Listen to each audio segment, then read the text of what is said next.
Hello student, welcome to my YouTube channel Anil 108 और Facebook page है Target Academy Khurja में आपका स्वागत है। बेटा हम डेली आपको सामान्य ज्ञान के बेहतरीन 10% कराते हैं और उनसे इम्पोर्टेंट फैक्ट भी कराते हैं। बेटा हम नाम के 10% कम से कम 50% हम इसमें कराएंगे। और बेटा ये सामान्य ज्ञान के झोला छाप पर्सन नहीं है, ये बेहतरीन सामान्य ज्ञान के अगर आप करोगे खुद इनका लेवल आपको देख के पता पड़ जाएगा ये कितने अच्छे लेवल के सामान्य ज्ञान के प्रश्न हैं। देखो बेटा, पहला प्रश्न है ऊर्जा के विभिन्न स्वरूपों के रूपांतरण में कौन सा एक सही सुमेलित नहीं है। तो बेटा आपके यहाँ 4 प्रश्न तैयार हो जाएंगे। अगर चाहें तो आप वीडियो को रोक कर भी कर सकते हैं। बेटा किसी भी एग्जाम में अगर उसमें सामान्य ज्ञान आती है तो बेटा उसके लिए वीडियो बहुत हेल्प है। कोई भी एग्जाम हो, ठीक है, किसी भी कोई कैसा भी एग्जाम हो, ठीक है, कहने का मतलब है A to Z कोई एग्जाम हो। देखो, विद्युत बल्ब विद्युत ऊर्जा से ऊष्मा व प्रकाश में बदलता है। बिल्कुल बेटा ठीक बात है। ये तो माइक्रो कितने एग्जाम है, माइक्रोफोन को क्या काम है, ध्वनि ऊर्जा को विद्युत ऊर्जा में बदलता है। अब बेटा ये विद्युत सेल, जो विद्युत सेल है विद्युत ऊर्जा को रासायनिक में, नहीं बेटा ये गलत हो जाएगा। जो विद्युत सेल का काम है रासायनिक, बेटा उसमें विद्युत सेल में रासायनिक ऊर्जा बढ़ी होती है, बाद में वो विद्युत निकालता, तो ये गलत हो जाएगा। बेटा ये भी सही है, सितारे का काम है यांत्रिक ऊर्जा को ध्वनि ऊर्जा में, इस तरह इसका सी हो जाएगा।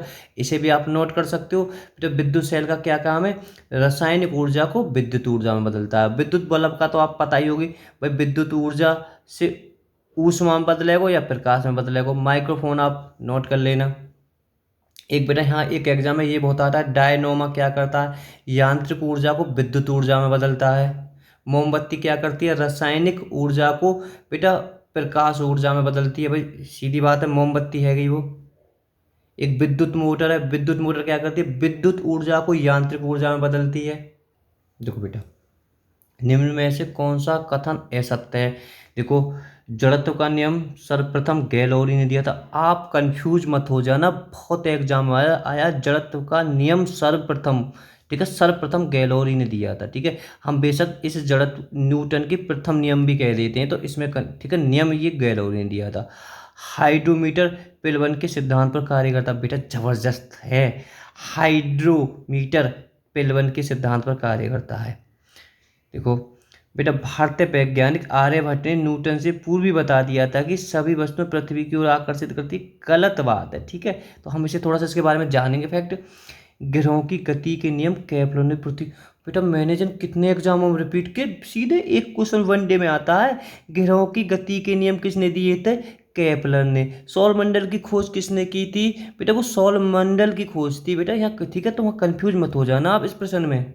सौरमंडल की खोज तो बेटा कोपरनिकोलस ने की थी। सौरमंडल की खोज किसने की थी, और ग्रह की गति का नियम केपलर ने। लाखों एग्जाम में देख लिया, ऐसा नहीं लाखों, बेटा कहीं ना कहीं एग्जाम होते रहते। जब से 3 साल से मैं पढ़ा रहा हूँ 15-20 बार तो क्वेश्चन रिपीट मैंने ये देख लिया, ठीक है, ये भी देख लिया, ये भी देख लिया। ठीक है, सी के बारे में जान लेते हैं फैक्ट, इसे याद कर लिए। भारतीय वैज्ञानिक थे ब्रह्मगुप्त ने न्यूटन से पहले ही बता दिया कि सभी वस्तुएं पृथ्वी की ओर आकर्षित होती हैं। तो न्यूटन से पहले किसने बताया था, वो भारतीय वैज्ञानिक थे ब्रह्मगुप्त। रट लिया प्रश्न है भी। देखो बेटा, निम्नलिखित में से कौन सा कथन असत्य है। ठीक है, असत्य है। यहाँ से भी बेटा आपके 5-6 पॉइंट बन जाएंगे। देखो, विद्युत बल्ब में नाइट्रोजन में आर्गन गैस भरी होती है। ये एक बच्चों वाला प्रश्न है, ठीक है, सामान्य ज्ञान का, और बहुत एग्जामों में आ गया। विद्युत बल्ब में कौन सी गैस भरी होती है, नाइट्रोजन और आर्गन। विश्व का सबसे महंगा पदार्थ एंडोहाइड्रोफुलिन है। बेटा अगर ना सुना हो तो चलो, कि कठिन है वनडे एग्जाम के लिए, ठीक है। ये विश्व का सबसे महंगा पदार्थ कौन सा है बेटा, एंडोहाइड्रोफुलिन, तो ये भी आपका सही है। भारत में बिटुमिन कोयले का सर्वाधिक उत्पादन और कौन सा होगा, यही तो हो गए बिटुमिन्स। भारत में जो 3 प्रकार का, वैसे तो कोयला 4 प्रकार का होता है, ठीक है, एथरीन सबसे ज़्यादा होता है, ठीक है, फिलहाल ये याद कर लो, बिटुमिन कोयले का भारत में सर्वाधिक उत्पादन होता है। मतदान के समय विद्युत एमिट स्याही सिल्वर आयोडीन से बनती है। गलत, ये गलत है जाएगा। या के फैक्ट जान लेते हैं, यहाँ से 3-4 प्रश्न बन जाएंगे आपके। देखो बेटा, मतदान के समय प्रयुक्त जो एमिट स्याही होती है सिल्वर नाइट्रेट से बनती है। जबरदस्त क्वेश्चन है। जो स्याही, जो मतलब जब मतदान देने जाते हैं, जब आपके उंगली पर जो निशान लगा होता है वो क्या होता है, सिल्वर नाइट्रेट। सीधे सीधे एग्जाम होती है। जबकि सिल्वर आयोडीन कृत्रिम वर्षा से प्रयोग किया जाता है। तो यह आपको इसे भी याद कर लीजिए, सिल्वर आयोडीन का कृत्रिम वर्षा में प्रयोग किया जाता है। कुल मिलाकर प्रश्न ये है, कृत्रिम वर्षा जो मतलब बेटा मानव के द्वारा वर्षा कराई जाती है, वो किसके द्वारा कराई जाती है? Silver iodine. ठीक है, ऐसा पहला देश था चीन, जिसने कहा सिल्वर आयोडीन के द्वारा अपने देश चीन में वर्षा करा ली थी। ठीक है, जबरदस्त बात है, सिल्वर आयोडीन। दोनों फैक्ट जबरदस्त हैं। मुगल बादशाह जहांगीर ने अपनी प्रेयसी अनारकली का मकबरा कहाँ बनवाया? देख लो, जबरदस्त है ना। तो बेटा वहाँ ने जो मकबरा कहाँ बनाया, तो अब तो बहुत की सीरियल में देखो भी होगा बच्चे ने सीरियल में, तो बेटा लाहौर यानी पाकिस्तान बनवाया। फैक्ट भी जान लेते हैं कुछ और इससे एक दो। देखो फैक्ट, मुगल बादशाह जहांगीर ने अपनी प्रेयसी अनारकली के लिए 1615 ईस्वी में लाहौर में एक सुंदर कब्र बनाई। आप सन भी याद कर सकते हो। ठीक है, यह प्रेमपूर्ण अभिलेख अंकित कराया। ठीक है, तो बेटा बस इतना याद ही कर ले, सन याद कर लीजिए 1615 में। कहाँ है ये? लाहौर में। अगर चाहें तो आप एक कथन भी याद कर लो जो बेटा इस पे लिखा हुआ है अभिलेख पे, क्या है? यदि मैं अपनी प्रेयसी का चेहरा एक बार पुनः देख पाता तो कयामत के दिन तक अल्लाह का शुक्र करता। वाह वाह, शुक्रिया कहता। बेटा किसी भी प्रश्न की हम कह नहीं सकते थे, कितनी तारीफ करें इतना ही कम है। निम्नलिखित में से किसने सिरे अकबरी नाम से फारसी भाषा में पुस्तक लिखी? सिरे अकबरी नाम से तो बेटा किसने लिखी? तो बच्चों ने तो कर दिया होगा बहुतों ने, क्योंकि दारा सिकोहा ये एक चर्चित चीज़ है। एक बार और फिर रिपीट कर लेते, सिर ए अकबरा नामक नाम से फारसी भाषा में पुस्तक की रचना की दारा सिकोहा।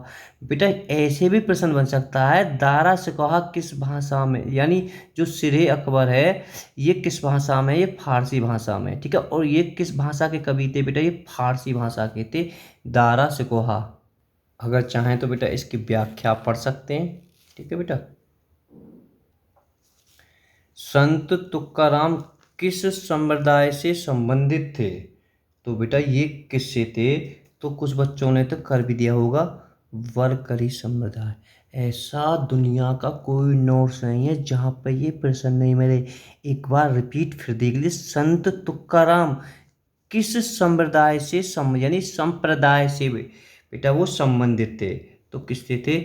वक्री संप्रदाय। तो बेटा इसके सारे फैक्ट और देख लेते हैं इससे संबंधित। बेटा देखो, रामानुचारी तो आपने सुना होगा, और बेटा ठीक है, तो ये किससे थे? श्री श्री संप्रदाय से। माधवचार्य तो बेटा इसे ब्रह्मा। ठीक है, खाली ब्रह्मा याद कर सकते हो, एक बार सुनिए। रामानुचार्य श्री से, सबसे इम्पोर्टेंट यही है इन सभी में। माधवाचार्य ब्रह्मा से, वल्लभाचार्य रुद्र से, एकनाथ तुकाराम ज्ञानदेव बेटा बकरी संप्रदाय से। तो अभी आपने बोला किससे? बरकरी। ठीक है बेटा, बरकरी, सॉरी। रामदास बोध, बेटा आप लिखे पर ध्यान देकर, मेरे बोलने पर मत जाना बेटा। रामदास बोध धरकरी संप्रदाय से। बेटा निमकाचार्य सनक संप्रदाय से। नित्यानंद गोस्वामी चैत्यपद से। गुरु नानक सिख, बेटा ये तो आपने पता सुख। बेटा यहाँ कंफ्यूज मत हो जाना, रामानुचार्य और रामानंद। ठीक है, रामानंद थे रामबद्ध संप्रदाय।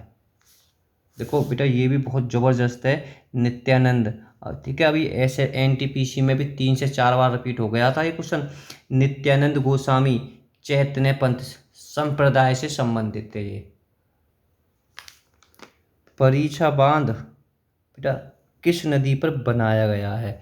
तो बेटा किस नदी पर बनाया गया? बेतवा नदी पर।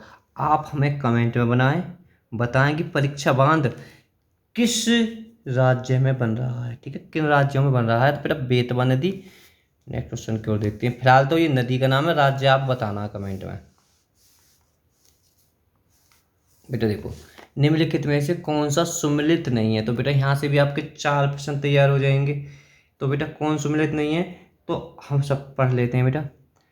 डूलुट सुपला झील बिल्कुल सही है बेटा, ये डूलिट है का सुपला झील है बेटा, ये नहीं है। सिक्को का मीसिंग झील, ठीक है, मतलब बेटा मीसिंग झील कहाँ है? सिक्को गाँव में है। ठीक है, तो बेटा ये एक बात समझो, एंटो झील कहाँ है? टोरंटो में। तो बेटा आपका ये गलत है यहाँ पर। प्रश्न 9 प्रोफैक्ट देख लेते हैं बेटा। बेटा जो सुपीरियर झील है ये विश्व की सबसे बड़ी मीठे पानी या सादा पानी की झील है। ठीक है, ये बेटा हरियाण, मिसिसिपी, ईरी और ओटो झीलों की महान झीलों, ये बेटा है कहाँ, उत्तरी अमेरिका व कनाडा की सीमा पर है। ठीक है, उत्तरी अमेरिका और कनाडा की सीमा पर है, यानी यूएसए और कनाडा की सीमा पर है। कहा जाता है अमेरिका का दुर्लभ औद्योगिक शहर सुपिरियर झील के तट पर है। ठीक है, तो बेटा डेल्टा ईल झील पर शिकोगा के मिशन और टोरंटो शहर। तो बेटा आप इन फैक्ट को पढ़ लीजिए। द प्रश्न 9, निम्नलिखित में से किस नदी पर स्थित बांध कौन सा एक सही मतलब बोला सुमलित नहीं है। तो यहाँ से बेटा आपके 5 प्रश्न बन जाएंगे। देखो हमें वैसे ही पता होगी, ओवन बांध ये तो वैसे ही बहुत प्रसिद्ध है। तो बेटा किस नदी पर है ये, श्वेता नील नदी पर। और बेटा करीबा बांध, बेटा ये गलत हो जाएगा, नायन। देखो ये बहुत जबरदस्त क्वेश्चन है, ए सवान बांध बहुत जबरदस्त है बेटा, आप याद कर लो, वनडे एग्जाम में सबसे ज़्यादा रिपीट हुआ। अगर विश्व के बांधों की बात करूं तो बेटा किस नदी पर है कि नील नदी पर। और इन्हीं का बांध किस नदी पर है बेटा, जारे नदी पर, ये भी ठीक है। तो बेटा ये होगा। अब इसके फैक्ट जान लेते हैं बेटा, मतलब करीबा बांध है कहाँ पर। ठीक है, बात मेरी समझ गई। तो हमारा बेटा ये गलत हो जाएगा, ओवन बांध श्वेता नील नदी पर है। आसवन बांध रट्टा मारे याद होना चाहिए, नील नदी पर है। इनका बांध बेटा जारे नदी पर है। जो बेटा करीबा जो बांध है नाइजर नदी पर ना होकर बेटा ये है जाम्बेजी नदी पर है। ठीक है, इसे करीबा झील पर बनाया गया है। सुरक्षा कपाट सिद्धांत किससे संबंधित है। बेटा सुरक्षा कपाट बेटा किससे संबंधित है, तो बेटा ये है तुम्हारा भारतीय राष्ट्रीय कांग्रेस। तो इसका सी ठीक हो जाएगा। इसके सभी फैक्ट देख लेते हैं बेटा हम। ये आपको सभी को याद होगा, नहीं हो तो आप याद कर ले। भारतीय राष्ट्रीय जो कांग्रेस की स्थापना 1885 में हुई थी। बेटा जो इसकी स्थापना की थी, इसके संस्थापक कौन थे, ए ओम हार्मू। बेटा ये स्विट्जरलैंड के थे। ठीक है, मुख्य उद्देश्य एक ऐसी सुरक्षा कपाट की व्यवस्था करना था। जो इसका मुख्य उद्देश्य क्या था, सुरक्षा कपाट की व्यवस्था करना। ठीक है, बाकी और सब फैक्ट पढ़ लीजिए बेटा। ये हमने कल आपको कमेंट में पूछा था, स्वतंत्र भारत के प्रथम कार्य खनन एवं ऊर्जा मंत्री थे। तो बेटा जो ये प्रश्न मतलब जब हमारा देश आज़ाद हुआ तो जब कौन थे, तो बेटा जब थे नरहर विष्णु गौडगिल। ठीक है, अब हम ये जान लेते हैं बेटा ये है कहाँ, रफ़ीक अहमद किदवई कौन है। तो बेटा आपको ये भी पता होना चाहिए, ये भारत के पहले मतलब ये सब है कहाँ है, स्वतंत्र भारत के। तो बेटा संचार मंत्री थे, स्वतंत्र भारत के पहले संचार मंत्री थे रफ़ीक अहमद किदवई। राजकुमारी अमृता कौर, ये बेटा ये कौन थे, ये स्वतंत्र भारत की स्वास्थ्य मंत्री थी। पहली स्वतंत्र भारत की स्वास्थ्य मंत्री कौन थी, तो बेटा राजकुमारी है। ठीक है, राजकुमारी अमृता कौर। और बेटा ये मैंने पहले भी रिपीट करा दिया। तो बेटा ये कौन थे, ये वित्त मंत्री थे, आर के षणमुख शेट्टी, स्वतंत्र भारत के पहले वित्त मंत्री थे। तो बेटा आज का सवाल है, तो आप कमेंट में हमें दें आज स्वतंत्र भारत के प्रथम रेलवे एवं परिवहन मंत्री कौन थे जब देश आज़ाद हुआ था। बेटा ये 4 विकल्प हैं, तो आप कमेंट में बताएं। वीडियो पसंद आए तो लाइक करें, चैनल को सब्सक्राइब करें। Okay, bye bye.